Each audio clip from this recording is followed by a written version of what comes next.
Dans la vie divine de Sri Aurobindo, il existe une distinction entre l'âme immortelle et la personnalité qu'elle forme. Cette personnalité, composée de l'esprit, de la vitalité et du corps physique, est temporaire et se concentre sur une ligne d'expérience spécifique nécessaire au développement de l'âme. L'âme porte en elle les éléments essentiels de la croissance et de l'apprentissage, mais la personnalité est comme un masque qu'elle doit abandonner au fil de 3 étapes, en se débarrassant successivement du corps physique, du corps vital et du corps mental. Lors de chaque nouvelle naissance, la personnalité se forme à nouveau en fonction de la ligne d'expérience qu'elle choisit, puisant dans toutes les personnalités passées pour se renforcer et s'enrichir. Au fil de plusieurs vies, une multitude de formations passées se rassemblent pour former un réservoir de capacités et de développement passé, permettant un développement complexe et riche de la personnalité actuelle. Il est important de noter que l'importance que notre esprit accorde aux souvenirs des vies passées s'estompe. Ces souvenirs de vie antérieure pourraient même entraver une nouvelle expérience dans la nouvelle personnalité. Ainsi, il est nécessaire de les laisser de côté, de les effacer. Le texte de la vie divine présente toutes les perspectives et les contradictions des différentes approches concernant la réincarnation. Selon Sri Aurobindo, l'idée même de la réincarnation en vue de la vertu, de la récompense et de la punition devient non seulement absurde, mais aussi illogique lorsque l'on examine les choses en profondeur. L'objectif de la réincarnation est la croissance et non la récompense ou la punition. Le dernier paragraphe souligne l'obstacle sérieux que peut représenter la prolongation du vieux tempérament de caractère dans le développement libre de l'âme. Le véritable accent est mis sur la personnalité de l'âme qui évolue. Il y a donc une personnalité de surface qui agit comme un masque, et une personnalité de l'âme qui évolue et qui apporte des tendances et des valeurs issues de son développement passé. Finalement, toutes ces expériences et potentialités sont rassemblées au niveau intérieur, dont nous ne sommes pas conscients à la surface de notre être. L'âme grandit et se développe en assimilant et en intégrant subconsciemment les actions et les résultats passés, ainsi que les potentialités futures. Sri Aurobindo utilise cette analogie de la croissance d'un être vivant à partir de l'assimilation de l'action du soleil, de la pluie, du vent et des éléments de la terre pour illustrer ce processus de développement de la personnalité de l'âme. Chaque mot choisi par Sri Aurobindo est soigneusement sélectionné pour transmettre toutes les nuances nécessaires à sa vision de la réincarnation. Dans ce texte, l'auteur utilise l'exemple de la graine pour illustrer le potentiel de développement et de croissance qui réside en chaque être humain. Tout comme une graine contient en elle toutes les informations nécessaires pour devenir un arbre, le potentiel de l'individu réside dans son âme. La graine puise les matériaux nécessaires à sa croissance dans son environnement, tout comme l'âme puise des expériences de vie dans son interaction avec le monde. L'auteur souligne également que la graine, une fois devenue arbre, produit de nouvelles graines qui contiennent à leur tour tout le potentiel pour créer de nouveaux arbres. De même, l'individu, une fois développé, peut partager son expérience et son potentiel avec d'autres. En conclusion, l'auteur explique que la croissance de la personnalité continue même si nous perdons la mémoire de certains événements précis, et que, à un certain stade, il est possible d'accéder à des souvenirs profonds qui sont liés à notre personnalité. Cette réflexion prépare le terrain pour la discussion sur la façon dont la personnalité en développement peut réellement participer à la croissance de l'âme. L'expression de l'âme est un concept qui est abordé dans ce texte. L'auteur souligne que l'absence de souvenirs de vie passée ne doit pas être prise comme une preuve du non-existence des réincarnations. Il explique que même dans cette vie, il est difficile de se souvenir de tous les moments passés, et que nos souvenirs s'estompent souvent ou disparaissent complètement. Pourtant, malgré cette hiérarchie de mémoire, nous pouvons grandir et évoluer. L'auteur utilise l'exemple des premières années de l'enfance, dont nous avons très peu de souvenirs, pour montrer que malgré ce vide de mémoire, notre personnalité reste la même et continue de se développer. Il explique également qu'il est possible de perdre complètement la mémoire des événements passés et de son propre identité, mais que cela ne change pas notre essence. Les personnes qui souffrent de perte de mémoire, suite à un accident par exemple, peuvent toujours parler et interagir avec les autres, même si elles ne se souviennent de rien. L'auteur pose alors la question de savoir ce qui se passerait si nous perdions tous nos souvenirs à ce moment précis. Notre façon de réagir aux circonstances ne changerait pas. Nous pourrions ne pas reconnaître les personnes que nous connaissons, mais notre manière de les rencontrer et de les traiter resterait la même. Le fait de perdre certains souvenirs n'altérerait pas notre identité ni notre croissance en tant qu'individu. En conclusion, l'auteur soutient que l'absence de souvenirs de vie passée ne doit pas être considérée comme une preuve du non-existence des réincarnations. Les exemples donnés montrent que la mémoire est fragile et qu'elle peut être perdue, mais cela n'affecte pas notre être profond ni notre capacité à évoluer. La continuité de notre croissance est préservée, même sans les souvenirs. La continuité réside dans le fait d'écrire sur son bras un message de ce que l'on a fait et de ce que l'on doit faire. En tant que personne, on continue à grandir tous les jours, mais la mémoire n'est pas présente. Cependant, l'esprit est capable de perdre totalement la mémoire des événements passés et de son identité, tout en restant le même être. Il est également possible de récupérer cette mémoire perdue, même après quelques années sans souvenir suite à un accident. Parfois, la mémoire revient soudainement et se mélange parfaitement aux souvenirs existants. Cette familiarité peut apporter des souvenirs fragmentés. Même sans ces souvenirs, on peut continuer à grandir dans la même direction. Toutefois, l'âme préférerait souvent ne pas faire venir ces souvenirs car ils peuvent interférer avec notre développement. Lorsqu'on quitte ce corps physique, on perd la mémoire de surface ou mentale de manière totale. Ce qui reste, ce sont les empreintes et un certain sens des souvenirs. C'est alors que l'on entre dans un monde totalement différent avec une conscience radicalement différente. Lors de cette transition vers un nouvel univers, la mémoire de la Terre s'estompe et devient une impression lointaine. Les expériences de mort imminente donnent un aperçu de ces mondes radicalement différents dans lesquels on entre. Tout ce qui était personnel et attaché à la Terre s'efface et perd de sa valeur.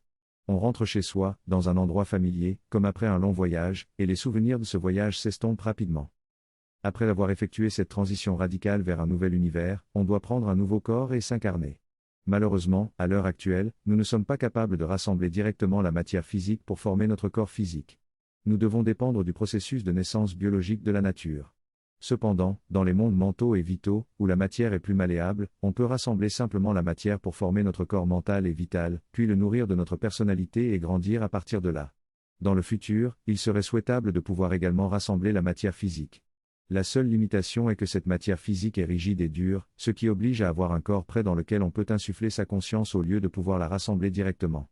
Cependant, si notre conscience évolue suffisamment, il devrait être possible de rassembler même la matière physique. Dans cet extrait, Aurobindo suggère que l'être supramental serait capable de rassembler du matériel pour son corps physique et ne naîtrait pas de la manière normale. Le problème avec la naissance normale est que lorsque la conscience entre dans le corps physique, le cerveau n'est pas encore développé et ne peut pas retenir toutes les connaissances et intentions de l'esprit formé qui y sont infusées. Cependant, à mesure que le cerveau se développe, il peut commencer à recevoir des nuances de ce qui est apporté. Aurobindo décrit également comment, à mesure que nous grandissons, des points de transition se produisent, où des éléments spirituels peuvent émerger et changer le cours de notre vie. Malgré la perte de mémoire surface lors de la naissance, l'identité de l'âme reste intacte et elle continue de se développer. En cas de renaissance après une longue période d'exploration dans des mondes subtils, il est peu probable que des souvenirs mentaux précis de la vie précédente soient conservés. L'oblitération de la mémoire mentale de surface est inévitable lorsque de nouvelles personnalités et de nouveaux instruments prennent la place des anciens. Aurobindo utilise le terme oblitération pour décrire comment les expériences passées sont effacées, comme les pages d'un roman qui se tournent, au fur et à mesure que l'être progresse.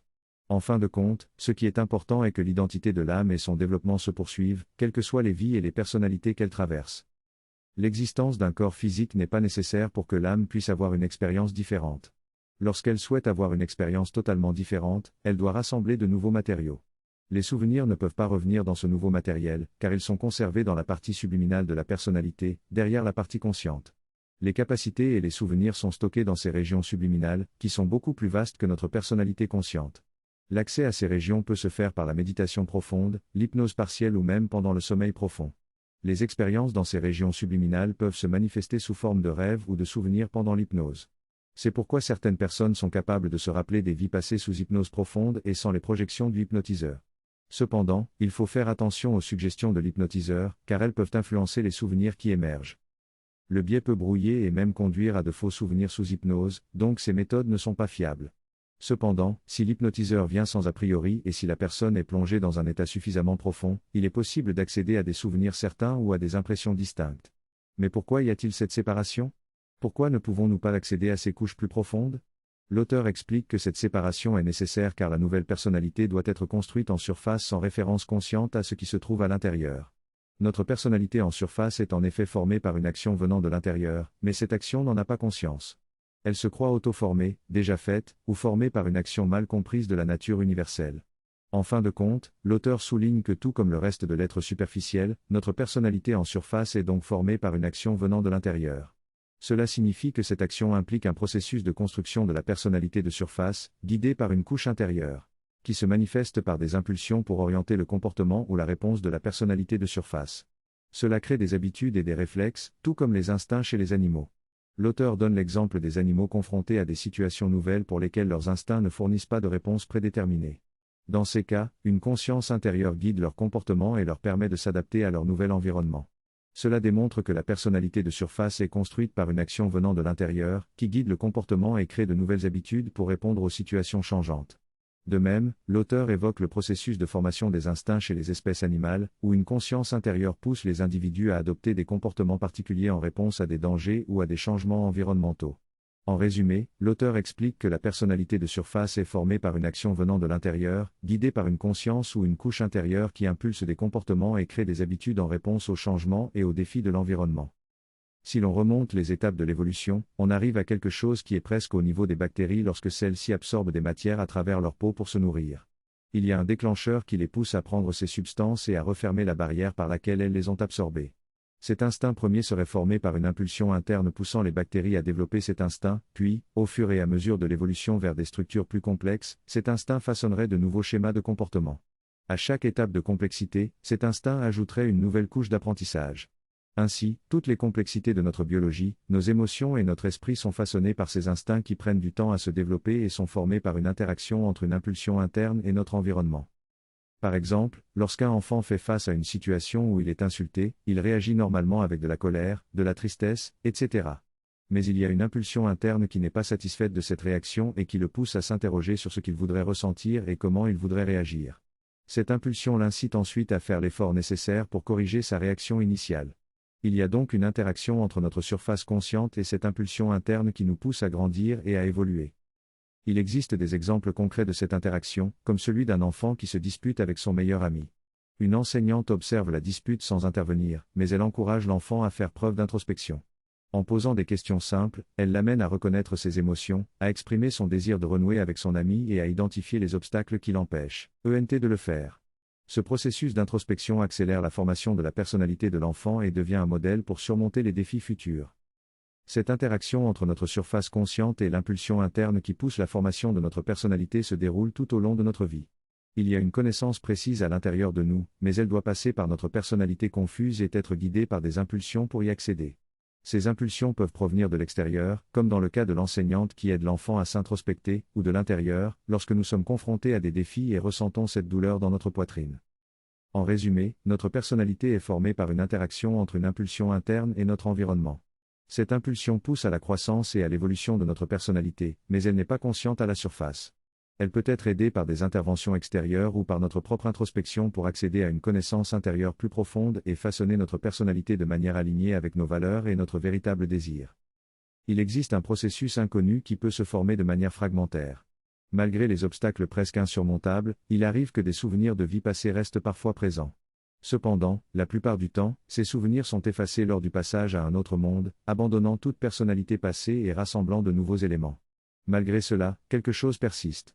Il existe même quelques cas très rares où des enfants ont une mémoire étonnamment précise et complète. Cependant, généralement chez l'adulte, cette mémoire s'estompe progressivement. L'auteur souligne qu'il est important de noter que ces souvenirs d'enfance surviennent généralement entre l'âge de 2 et 3 ans, lorsque le cerveau est suffisamment développé pour permettre à l'enfant d'articuler des mots et d'exprimer des idées de base. Après cet âge, la mémoire s'estompe progressivement car elle interfère avec la croissance de la personnalité consciente. L'exemple est donné d'enfants qui se souviennent de vies antérieures dans d'autres villages ou villes, avec un nom différent, se souvenant de tous les membres de leur famille et même d'avoir été blessés. Ces souvenirs ont été vérifiés et validés dans certains cas. Dans certaines traditions occultes, cette connaissance est utilisée à des fins particulières. Par exemple, dans la tradition tibétaine, il est très important de reconnaître un ancien maître spirituellement développé dans ses nouvelles incarnations. Cependant, cette pratique pourrait être nuisible à la croissance de l'enfant, car il serait brusquement replacé dans son ancien rôle. Cette tradition descend du Dalaï Lama, qui est censé se réincarner à chaque fois pour aider le développement des gens. Pour lui, cette pratique peut être utile. Pour vérifier si un enfant est la réincarnation d'un maître, un test est effectué entre l'âge de 2 et 3 ans.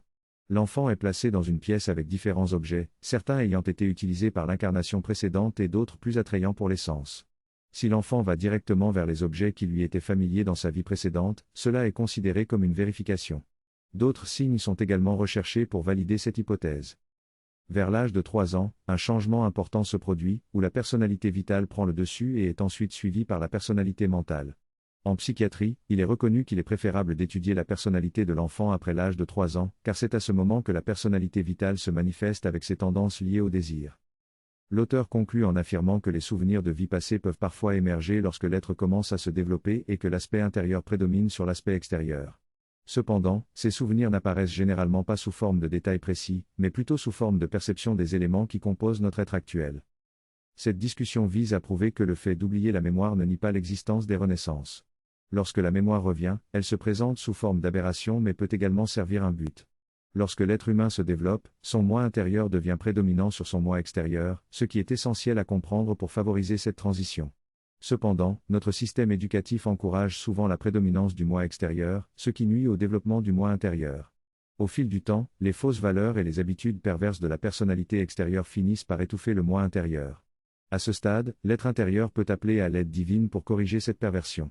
Parfois, cette correction se fait par des incitations externes, mais elle peut aussi se faire par un choc ou un coup qui brise la personnalité superficielle et permet à l'être intérieur de se manifester pleinement.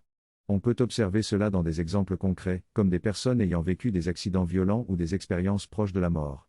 Ces chocs peuvent mener à une profonde introspection et à un changement de personnalité, rendant la personne plus aimable, bienveillante et authentique. Parfois, l'être intérieur est suffisamment fort pour briser la personnalité extérieure par lui-même, sans l'aide d'un choc externe. Dans tous les cas, il est important de reconnaître et de favoriser le développement du moi intérieur pour une vie épanouissante. Ce passage souligne l'importance de l'éducation qui connecte avec l'être intérieur, plutôt que de se concentrer uniquement sur l'apparence extérieure. L'auteur affirme que si l'éducation valorisait la sensibilité intérieure, cela créerait des individus plus authentiques et en harmonie avec eux-mêmes. Cependant, cela peut aussi mener à un sentiment de décalage avec une société qui valorise la domination et l'affirmation de soi. Malgré cela, l'auteur soutient que la sensibilité intérieure offre la force et la résilience nécessaires pour vivre pleinement sa spiritualité. Il donne l'exemple de l'expérience d'une personne dont la mère et la grand-mère avaient cette force intérieure grâce à leur connexion avec Pondichéry. Finalement, l'auteur suggère que la sensibilité intérieure cache un potentiel latent de connaissances et de pouvoir spirituel, qui pourrait transformer la société si elle était valorisée. Il souligne également l'importance d'éviter une obsession excessive pour la matière, qui peut conduire à une perte des valeurs supérieures. Cette synthèse explique que de nos jours, il est de plus en plus rare de trouver de l'esthétique et de la beauté dans l'art et la musique populaire. Les valeurs de raffinement et de joie sont remplacées par la grossièreté et la banalité. Cela a un impact négatif sur la société, en particulier sur les jeunes qui sont exposés à des influences qui les éloignent de leur être intérieur et les poussent vers des comportements néfastes tels que la consommation de drogue et d'alcool. Cependant, malgré ces influences négatives, il existe un potentiel pour que l'être intérieur prédomine sur l'extérieur et émerge à l'avant-plan. Au fur et à mesure de cette émergence, des éléments de mémoire de vie antérieure peuvent se manifester, apportant des connaissances et des pouvoirs passés qui peuvent être utiles dans le présent. Cette émergence se fait de manière progressive et peut être perçue comme une sorte de rappel de connaissances oubliées, provenant d'une couche profonde de notre être intérieur. Dans cette discussion, il est mentionné que les souvenirs de vie passée ne se manifestent pas nécessairement sous forme de détails précis, mais plutôt à travers la réminiscence des traits de personnalité et des valeurs qui ont été développés dans ces vies antérieures. Par exemple, une tendance à l'héroïsme, à l'aventure, au leadership ou au courage peut se manifester dans la personnalité actuelle, même si les détails spécifiques des vies antérieures ne sont pas forcément présents dans les souvenirs. Ces traits de personnalité peuvent être activés par les circonstances présentes et peuvent être perçus comme une sorte de connaissance intuitive et profonde. Les souvenirs de vie passée peuvent surgir de différentes manières, notamment à travers des images fugaces, des souvenirs secrets oubliés ou même à travers une expérience émotionnelle profonde et pleine de sens lorsque la substance de l'âme se manifeste. Les détails précis de la vie passée, tels que la nourriture consommée ou les vêtements portés, peuvent ne pas être rappelés, car ce sont les aspects spirituels et émotionnels de l'expérience qui sont le plus importants. Parfois, ces souvenirs peuvent être récupérés par la concentration et peuvent se manifester sous forme de combinaisons de différentes expériences sensorielles et émotionnelles. Le texte parle de la manière dont l'âme transporte des contenus spirituels et émotionnels, formant des images autour d'elle. Il décrit 3 expériences différentes qui peuvent être sollicitées séparément les unes des autres. En état de transe profonde, on ne peut accéder qu'aux images, ce qui permet de récupérer les images et les idées d'une autre personne. Cependant, si l'on pratique la méditation profonde, on peut accéder aux 2e et 3e couches de l'expérience, permettant ainsi une proximité profonde avec son âme, sa présence, ses aspirations, sa lumière et sa substance intérieure. La mémoire détaillée des vies passées a peu d'importance pour la nature, qui se concentre plutôt sur la formation de l'évolution future de l'être. La curiosité excessive devient sans intérêt lorsque l'on grandit dans la présence de l'âme. L'orientation doit être tournée vers la vision globale de l'âme et vers ce que l'on travaille à réaliser pour le futur. La personnalité doit être souple et expressive de la conscience de l'âme afin de permettre une continuité de la personnalité consciente à travers les vies, sans problème de rigidité. L'important est de se concentrer sur la vision de l'âme et de ne pas s'attacher au passé ni à l'héritage biologique ou familial. Dans l'enfance, l'auteur ressentait déjà cette distance avec le passé et se concentrait uniquement sur le futur, et cette approche est toujours pertinente pour avancer. Il faut mettre de côté tout ce qui vient du passé pour construire un futur nouveau et dédié à la vision de l'âme. Dans ce passage, on nous dit que nos influences, informations et tendances doivent nous permettre de passer à un nouvel état de conscience et à un nouveau monde qui attendent d'être manifestés. plus nous appartenons à ce nouveau monde, plus facilement nous pourrons effectuer ce saut en avant, sans être retenus ou ralentis par des choses du passé. Il est important de cultiver consciemment cette capacité en nous. Les souvenirs détaillés de moindre importance dans un travail normal sont relégués derrière un voile et utilisés seulement comme une source occulte de matériaux pour le présent et l'avenir. En outre, notre conception de la personnalité et de la personne doit être modifiée, ce qui affecte également nos idées actuelles sur l'immortalité de l'âme. Nous devons réfléchir à la manière dont nous comprenons cette immortalité et comment nous pouvons la développer.